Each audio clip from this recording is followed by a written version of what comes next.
Dam olish kunlari ayrim hududlarda qor yog'adi. Assalomu alaykum, kanalda yangi bo'lsangiz obuna bo'ling. O'zgidromet joriy yilning 16-18 yanvar kunlari kuzatiladigan ob-havo ma'lumotlarini e'lon qildi. Unga ko'ra, bugun 16 yanvar kuni kunduzi va ertalab shanba kuniga o'tar kechasi O'zbekiston hududida katta qismida yog'ingarchilik yomg'ir yog'adi, asta-sekin qorga aylanadi.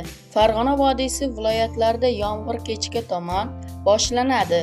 Ertaga 17 yanvar kuni kunduzi respublika bo'yicha barqaror ob-havo saqlanib turadi. Ba'zi joylarda asosan qor ko'rinishidagi yog'ingarchilik kuzatiladi, ammo uning jadalligiga nisbatan kamayadi.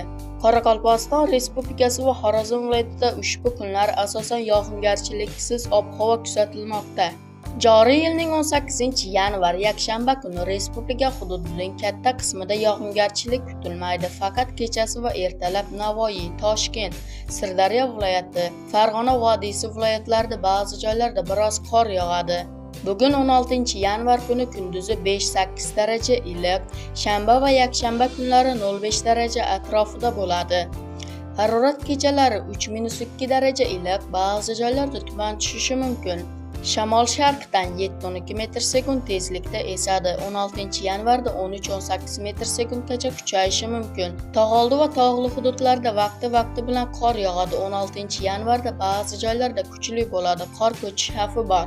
Toshkentda bugun 16 yanvar kuni vaqti bilan yomg'ir yog'adi. Kechqurun qorga aylanishi mumkin.